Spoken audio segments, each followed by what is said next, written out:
શાંતિ 19/1/2025 આજના અવ્યક્ત બાપ દાદાના મધુર મહાવાક્ય. રિવાઇઝ ડેટ છે 30/11/2003. ચારેય સબ્જેક્ટમાં અનુભવની ઓથોરિટી બની સમસ્યાને સમાધાન રૂપમાં પરિવર્તન કરો. આજે બ્રાહ્મણ સંસારના રચયિતા પોતાના ચારેય તરફના બ્રાહ્મણ બાળકોને જોઈ રહ્યા છે. આ બ્રાહ્મણ સંસાર નાનો એવો સંસાર છે, પરંતુ ખૂબ જ શ્રેષ્ઠ, અતિ પ્યારો સંસાર છે. આ બ્રાહ્મણ સંસાર આખા વિશ્વની વિશેષ આત્માઓનો સંસાર છે. દરેક બ્રાહ્મણ કોટોમાં કોઈમાં પણ કોઈ આત્મા છે, કારણ કે પોતાના બાપને ઓળખી બાપના વારસાનો અધિકારી બને છે. જેવી રીતે બાપ ઊંચેથી ઊંચા છે, તો બાપને ઓળખવા બાપના બનવા વાળી આત્માઓ પણ વિશેષ આત્માઓ છે. દરેક આત્માના જન્મતા જ ભાગ્ય વિધાતાને મસ્તક પર ભાગ્ય વિધાતા બાપે બધાના મસ્તક પર શ્રેષ્ઠ ભાગ્યની લકીર ખેંચેલી છે. એવી શ્રેષ્ઠ ભાગ્યવાન આત્મા છે. બાબા કહે છે, એવા ભાગ્યવાન પોતાને સમજો છો? આટલો મોટો રૂહાની નશો અનુભવ થાય છે. દરેક બ્રાહ્મણના દિલમાં દિલારામ, દિલનો દુલાર, દિલનો પ્યાર આપી રહ્યા છે. આ પરમાત્મા પ્યાર આખા કલ્પમાં એક દ્વારા અને એક સમયે જ પ્રાપ્ત થાય છે. આ રૂહાની નશો હંમેશા દરેક કર્મમાં રહે છે, કારણ કે આપ વિશ્વને ચેલેન્જ કરો છો કે અમે કર્મયોગી જીવનવાળા વિશેષ આત્માઓ છીએ. માત્ર યોગ લગાવવા વાળા યોગી નહીં, યોગી જીવનવાળા છીએ. જીવન સદાકાળની હોય છે, નેચરલ અને નિરંતર હોય છે. 8 કલાક 6 કલાકના યોગી જીવનવાળા નહીં. યોગ અર્થાત યાદ તો બ્રાહ્મણ જીવનનું લક્ષ્ય છે. જીવનનું લક્ષ્ય સ્વત જ યાદ રહે છે, અને જેવું લક્ષ્ય હોય છે એવા લક્ષણ પણ સ્વતઃ જ આવે છે. બાપ દાદા દરેક બ્રાહ્મણ આત્માના મસ્તકમાં ચમકતો ભાગ્યનો સિતારો જુએ છે. બાપ દાદા હંમેશા દરેક બાળકને શ્રેષ્ઠ સ્વમાનધારી સ્વરાજ્ય અધિકારી જુએ છે. તો આપ બધા પણ પોતાને સ્વમાનધારી આત્મા છું, સ્વરાજ્યધારી આત્મા છું એવો જ અનુભવ કરો છો. સેકન્ડમાં અગર સ્મૃતિમાં લાવો કે હું સ્વમાનધારી આત્મા છું, તો સેકન્ડમાં સ્વમાનની કેટલી લિસ્ટ આવી જશે. અત્યારે પણ પોતાના સ્વમાનની લિસ્ટ સ્મૃતિમાં આવી. લાંબી લિસ્ટ છે ને. સ્વમાન અભિમાનને ખતમ કરી દે છે, કારણ કે સ્વમાન છે શ્રેષ્ઠ અભિમાન. તો શ્રેષ્ઠ અભિમાન અશુદ્ધ અલગ અલગ દેહ અભિમાનને સમાપ્ત કરી દે છે. જેવી રીતે સેકન્ડમાં લાઇટની સ્વિચ ઓન કરવાથી અંધકાર ભાગી જાય છે. અંધકારને ભગાવવામાં નથી આવતો, અથવા અંધકારને કાઢવાની મહેનત નથી કરવી પડતી, પરંતુ સ્વિચ ઓન કર્યું, અંધકાર સ્વત જ સમાપ્ત થઈ જાય છે. એવી જ રીતે સ્વમાનની સ્મૃતિનું સ્વિચ ઓન કરો તો અલગ અલગ દેહ અભિમાન સમાપ્ત કરવાની મહેનત નહીં કરવી પડશે. મહેનત ત્યાં સુધી કરવી પડે છે જ્યાં સુધી સ્વમાનને સ્મૃતિ સ્વરૂપ નથી બનતા. બાપ દાદા બાળકોનો ખેલ જુએ છે. સ્વમાનને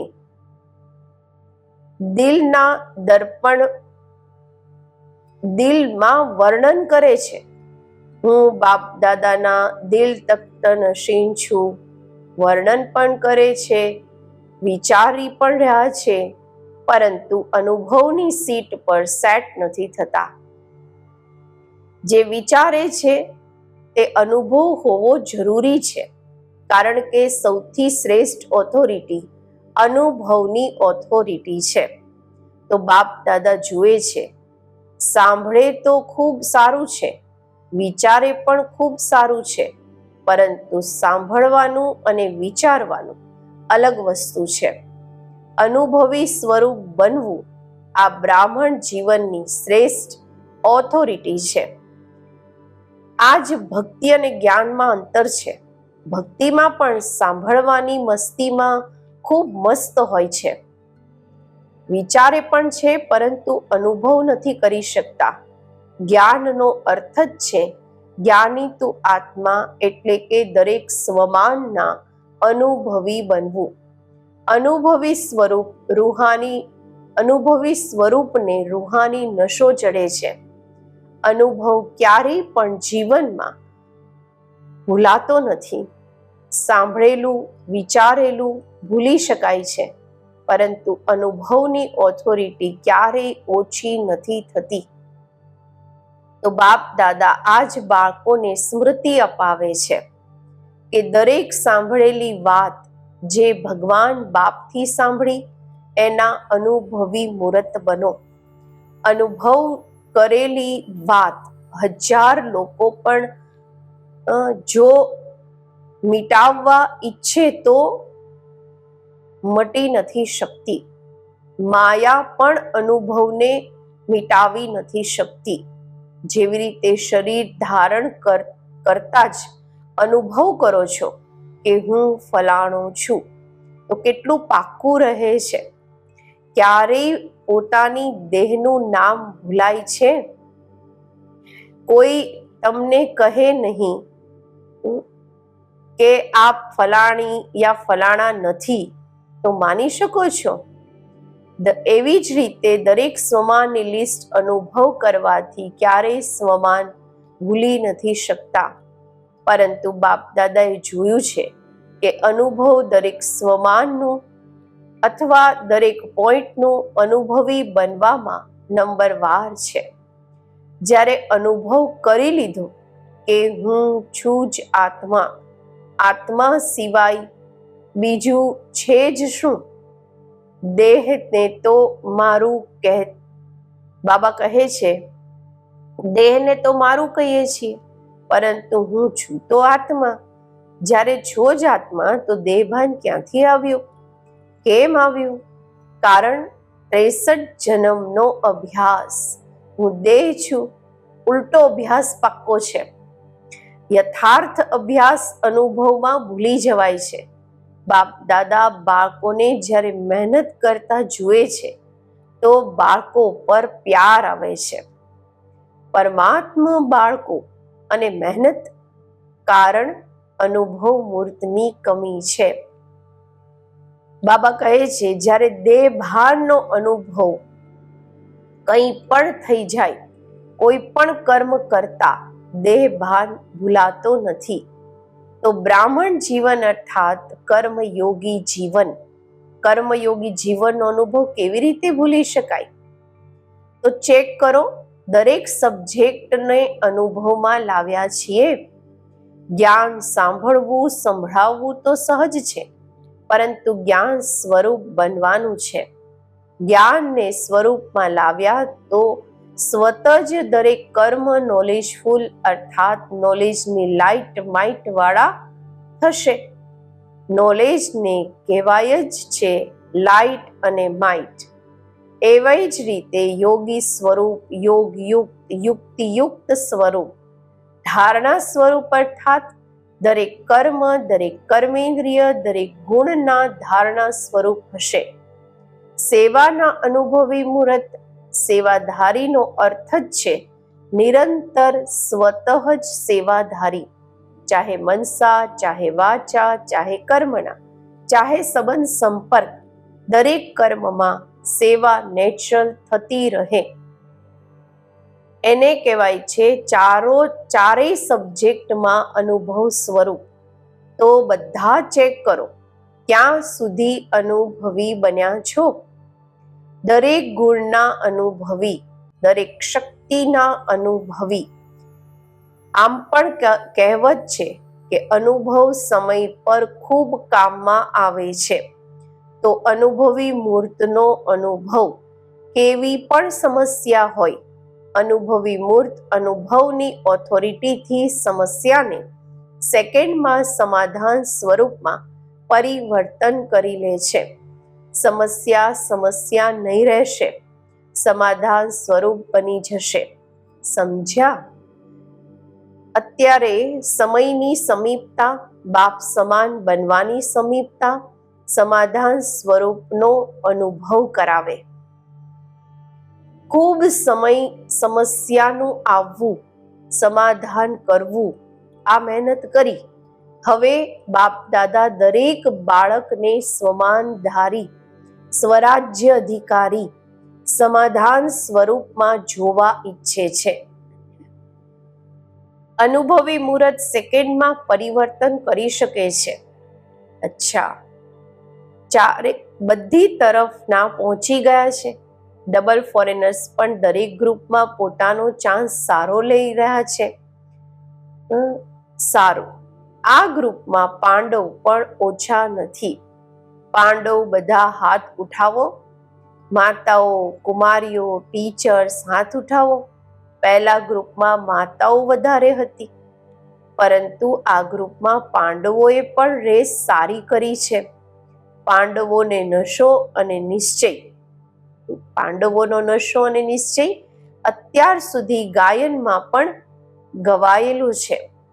શું ગાવામાં આવ્યું છે જાણો છો? 5 પાંડવ, પરંતુ નશો અને નિશ્ચયના આધારથી વિજયી બન્યા. આ ગાયન અત્યાર સુધી છે. તો એવા પાંડવ છો? સારું. નશો છે તો પાંડવ જ્યારે પણ સાંભળતા હશે તમે પાંડવ છો, તો પાંડવોને પાંડવ પતિ તો નથી ભૂલાતા ને? ક્યારેક ભૂલાય છે? પાંડવ અને પાંડવ પતિ, પાંડવોને ક્યારેય પણ પાંડવ પતિ ભૂલાઈ નથી શકતા. પાંડવોને આ નશો હોવો જોઈએ. અમે કલ્પના પાંડવ પતિના પ્યારા છીએ. યાદગારમાં પાંડવોનું નામ પણ ઓછું નથી. પાંડવોનું ટાઇટલ જ છે વિજયી પાંડવ. તો એવા પાંડવ છે? બસ, અમે વિજયી પાંડવ છીએ. માત્ર પાંડવ નહીં, વિજયી પાંડવ. વિજયનું તિલક અવિનાશી મસ્તક પર લાગેલું છે જ. માતાઓને શું નશો રહે છે? ખૂબ નશો રહે છે. માતાઓ નશામાં કહે છે કે બાબા આવ્યા જ છે અમારા માટે. એવું છે ને? કારણ કે અર્ધકલ્પમાં તો માતાઓનો ને કોઈ મર્તબો, કોઈ પદ નથી મળ્યું. હવે સંગમ યુગ પર રાજનીતિમાં પણ માતાઓને અધિકાર મળ્યો છે. દરેક ડિપાર્ટમેન્ટમાં આપ શક્તિઓને બાપે આગળ રાખ્યા છે ને? તો સંસારમાં પણ દરેક વર્ગમાં હવે માતાઓને અધિકાર મળે છે. કોઈ પણ એવો વર્ગ નથી જેમાં માતાઓ નહીં હોય. આ સંગમ યુગનો મર્તબો છે, પદ છે. તો માતાઓને રહે છે અમારા બાબા, રહે છે મારા બાબા. નશો છે? માતાઓ હાથ હલાવી રહી છે. સારું છે. ભગવાનને પોતાના બનાવી લીધા તો જાદુગરની તો માતાઓ થઈને. બાપ દાદા જુએ છે. માતાઓ ચાહે પાંડવ, બાપ દાદાને સર્વ સંબંધોથી પ્યાર તો દરેક સંબંધોથી છે, પરંતુ કોઈને કયો વિશેષ સંબંધ પ્યારો છે એ પણ જુએ છે. ઘણા બાળકોને ખુદાને દોસ્ત બનાવવા ખૂબ સારા લાગે છે. એટલે ખુદા દોસ્તની કહાની પણ છે. બાપ દાદા આજ કહેશે કે જે સમયે જે સંબંધની આવશ્યકતા હોય તે ભગવાનને એ સંબંધમાં પોતાના બનાવી શકે છે. બધા સંબંધ નિભાવી શકો છો. બાળકોએ કહ્યું બાબા મારા, અને બાબાએ કહ્યું હું તારો. મધુબનની રોનક સારી લાગે છે ને? ચાહે કેટલા પણ દૂર બેઠીને સાંભળતા પણ, જોતા પણ, પરંતુ મધુબનની રોનક પોતાની છે. મધુબનમાં બાપ દાદા તો મળે જ છે, પરંતુ બીજી પણ કેટલી પ્રાપ્તિઓ થાય છે. જો લિસ્ટ કાઢો તો કેટલી પ્રાપ્તિ છે. સૌથી મોટામાં મોટી પ્રાપ્તિ સહજ યોગ, સ્વતઃ યોગ રહે છે. મહેનત નથી કરવી પડતી. જો કોઈ મધુબનના વાયુમંડળનું મહત્વ રાખે તો મધુબનનું વાયુમંડળ, મધુબનની દિનચર્યા સહજ યોગી, સ્વતઃ યોગી બનાવવા વાળી છે. કારણ મધુબનમાં બુદ્ધિમાં માત્ર એક જ કામ છે. સેવાધારી ગ્રુપ આવે છે તે અલગ વાત છે, પરંતુ જે રિફ્રેશ થવા માટે આવે છે તો મધુબનમાં શું કામ છે? કોઈ જિમ્મેવારી છે શું? ખાઓ, પીઓ, મોજ કરો, ભણતર ભણો તો મધુબન જ છે. વિદેશમાં પણ સાંભળી રહ્યા છે, પરંતુ તે સાંભળવું અને મધુબનમાં આવવું એમાં રાત દિવસનો ફરક છે. બાપ દાદા સાધનો દ્વારા સાંભળવા અને જોવા વાળાને પણ યાદ પ્યાર તો આપે છે. કોઈ બાળકો તો રાત્રે જાગીને પણ સાંભળે છે. નાથી તો સારું જરૂર છે, પરંતુ સારામાં સારું મધુબન પ્યારું છે. મધુબનમાં આવવું સારું લાગે છે કે ત્યાં બેસીને મુરલી સાંભળી લો?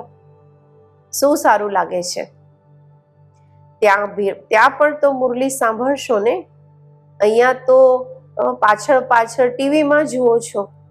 તો જે સમજે છે મધુબનમાં આવવું જ સારું છે તે હાથ ઉઠાવો. બધાએ ઉઠાવ્યો. સારું. છતાં પણ જો ભક્તિમાં પણ ગાયન શું છે? મધુબનમાં મુરલી વાગે. એ નહીં કે લંડનમાં મુરલી વાગે. ક્યાંય પણ હોય, મધુબનની મહિમાનું મહત્વ જાણવું એટલે કે સ્વયંને મહાન બનાવવો. સારું.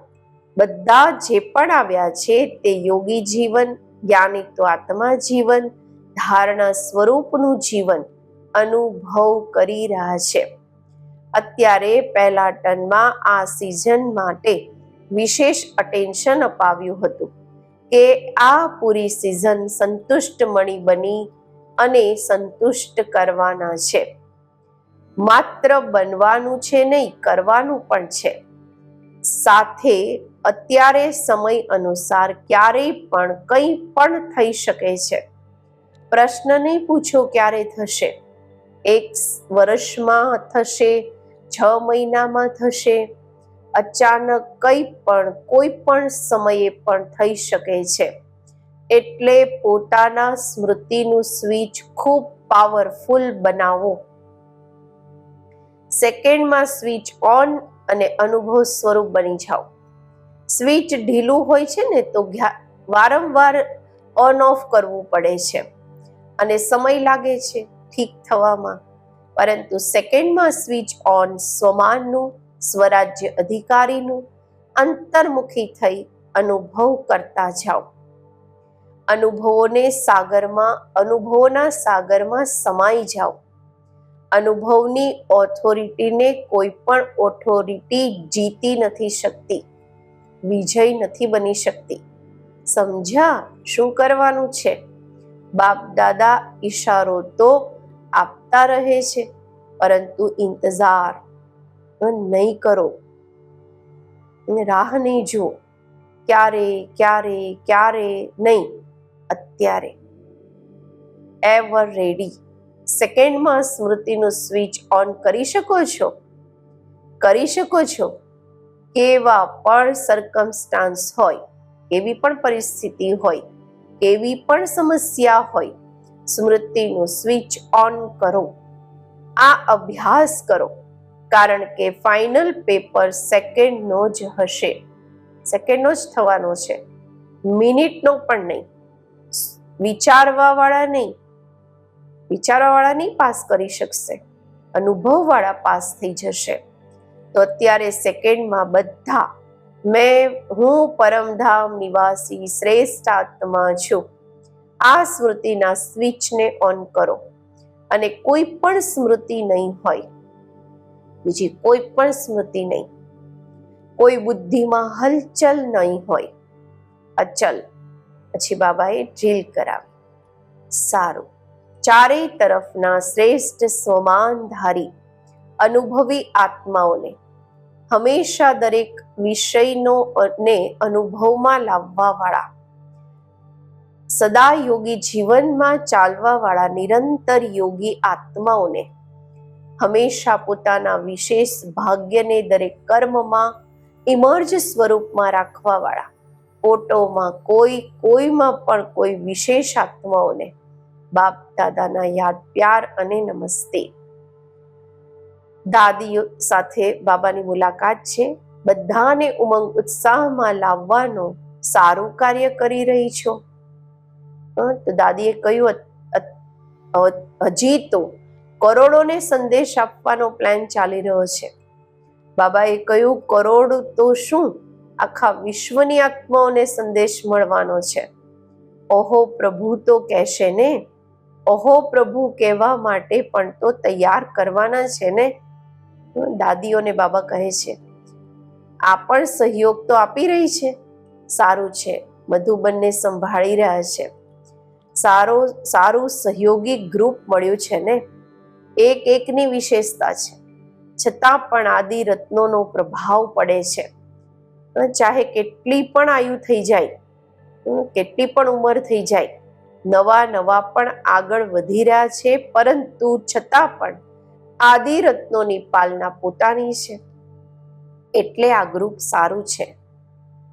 આજનું વરદાન, વિઘ્ન પ્રૂફ ચમકીલી ફરિશ્તા ડ્રેસ ધારણ કરવા વાળા સદા વિઘ્ન વિનાશક ભવ.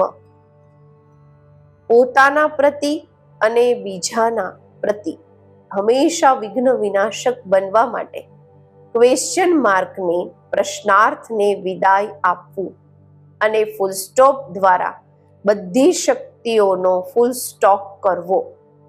હંમેશા વિઘ્ન પ્રૂફ ચમકીલી ફરિશ્તા ડ્રેસ પહેરીને રાખવી, માટીની ડ્રેસ નહીં પહેરવી. સાથે સાથે બધા ગુણોના આભૂષણોથી સજેલા રહેવું. હંમેશા અષ્ટ શક્તિ શસ્ત્રધારી સંપન્ન મૂર્તિ બનીને રહેવું અને કમળ પુષ્પના આસન પર પોતાના શ્રેષ્ઠ જીવનના પગ રાખવા. આજનું સ્લોગન છે, અભ્યાસ ઉપર પૂરેપૂરું અટેન્શન આપો તો ફર્સ્ટ ડિવિઝનમાં નંબર આવી જશે. પોતાની શક્તિશાળી મનસા દ્વારા સકાશ આપવાની સેવા કરો. જેવી રીતે વાચા સેવા નેચરલ થઈ ગઈ છે, એવી રીતે મનસા સેવા પણ સાથે સાથે વધારે નેચરલ હોય. વાણીની સાથે સાથે મનસા સેવા પણ કરતા રહો તો તમારે બોલવું ઓછું પડશે. બોલવામાં જે એનર્જી લાગે છે, લગાવો છો, તે મનસા સેવાના સહયોગના કારણે વાણીની એનર્જી જમા થશે અને મનસાની શક્તિશાળી સેવા સફળતા વધારે અનુભવ કરાવશે. સૂચના છે, આજે આંતરરાષ્ટ્રીય યોગ દિવસ, ત્રીજો રવિવાર છે. સાંજે 6:30 થી 7:30 વાગ્યા સુધી બધા ભાઈ બહેનો સંગઠિત રૂપમાં એક જ શુદ્ધ સંકલ્પથી પ્રકૃતિ સહિત બધાને, વિશ્વની આત્માઓને શાંતિ અને શક્તિની સકાશ આપવાની વિશેષ સેવા કરે. અનુભવ કરે કે બાપ દાદાના મસ્તકથી શક્તિશાળી કિરણો નીકળીને મારી ભ્રુકુટી પર આવી રહી છે અને મારાથી આખા ગ્લોબ ઉપર જઈ રહી છે. ઓમ શાંતિ.